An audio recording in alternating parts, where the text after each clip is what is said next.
because I remember it so deeply and it was so wounding. Like it took me like 15 years to start to really let it go. Like it was kind of pathetic.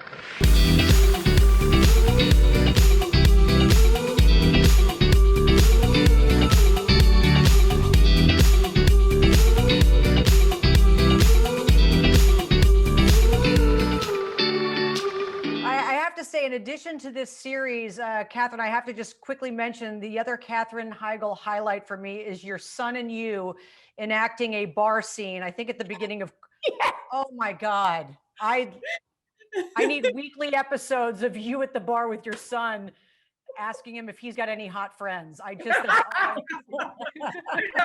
Josh was like, that was weird. And I was like, was it? I don't know. No, you know what, Josh, it wasn't weird. No. Oh God, I loved it so much. I know the episodes, each one starts or actually is titled after a song. So Sarah, let me start with you. What is your song right now? Is there a song that kind of sums up where you are at this particular moment? Oh, you know what? We've actually really been diving into all the oldies. So I've got a few playlists on Spotify and we've been hitting the Journey hard. Ooh, nice. Yeah. And then also a lot of U2. I feel like everybody's been locked down in this pandemic. And so we've been starting every morning with U2's Beautiful Day. And it kind of just like, it's uplifting. And so that's getting blared once a day right now. Makes me miss concerts, actually. Katherine, how about you? What's that song for you that's kind of defining it right now? That is such a great choice, Sarah. And I am totally going to start doing that. I remember how good that song makes me feel. What would be my pandemic song of the moment? I have been listening to a ton of Maggie Rogers. Do you know who that is? She's like an indie singer songwriter. She's got this beautiful voice. And Leon Bridges. That's who I've been listening to a lot. But we got super invested in The Voice. And we were just like fully, Josh and I, just every night, like watching The Voice. So I am so into John Legend and Kelly Clarkson and Blake Shelton right now. And I've been listening to a lot of Josh Kelley. Yes. Oh, thank you. I don't know. Good choice. Fantastic musician. He's got an amazing song, I think it's just called Hold Me. And that was like been a really inspiring song around this house right now. And he'll just play the piano and go for it. You know, Sarah, you actually brought me to my next question because it involves Josh. You know, Katherine, I know that you apparently had your pick of who to play, Tully or Kate. If it were up to your husband, and this is not to say that, Sarah, you don't have some steamy scenes as well, but if Josh had to pick who you would play in this, would he have picked Tully too? No. Okay.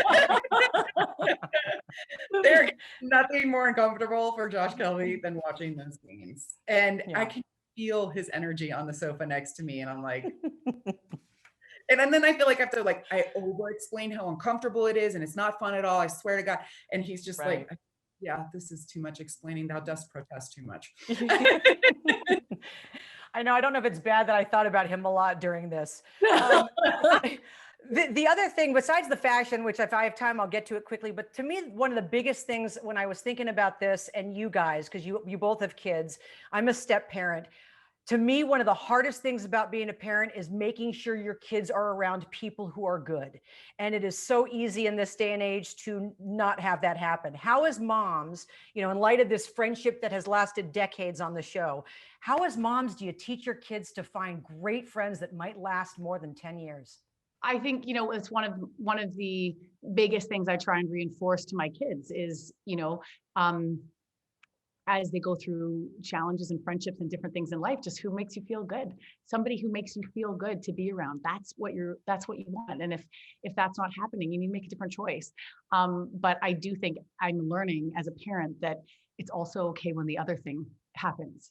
Yeah. And it's important to try not to put your kid in a box or in a bubble, because that's not going to create any sort of resilience. And this past year has probably brought more lessons in grit and resilience than our kids will need to last for a while. But I do think that, you know, I think initially as a new mom, the instinct for me was, oh, you just kind of want and then you realize after things go by, no, it's actually great when the other stuff happens, because that's where the learning happens. And that's where they become people who are compassionate. And when they learn, oh, okay, this is what it feels like I want to make other people feel good. And so, I read early on as a parent, this article where someone said, what do you want for your kid? What's the one thing you want them to be? And the person in the article answered happy. And the person was like, no. You don't, you want them to be kind. Yeah, that's a good point.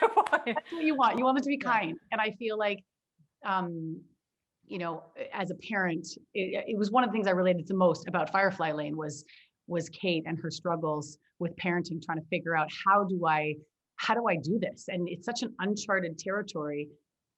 And you don't really know that you're doing it right till they're way, way, way, way, way grown up. Right. It's really just like, that's the biggest thing that we're going through in this house right now is a 12-year-old daughter who, it's when it starts to hurt. Yeah. And just trying, like Sarah said, my instinct is to protect her from her feelings getting hurt or being ostracized or left out or any of those things. Cause I remember it so deeply and it was so wounding. Like it took me like 15 years to start to really let it go. Like it was kind of pathetic, quite frankly, but I just wanted so badly to protect her from it. And then like Sarah, I realized that doesn't help. That doesn't help her grow. It doesn't help her learn. It doesn't help her choose better friends. And it doesn't help her empathy. So I'm trying to take a step back, but it is really hard just to ensure that your kids are surrounded by the people that are going to lift them up and support them and applaud them and help them be the best version of themselves. That's all I want for them at this stage because it's such an influential stage. But well, this series will probably help too. I know they're probably too young for some of the series, but I think it'll also set an example. I wish we had more time. You're invited to Arizona when this is all said and done for a glass of wine. I'd love to continue the conversation. Thanks for bringing Scrunchies back. Yes. Yes.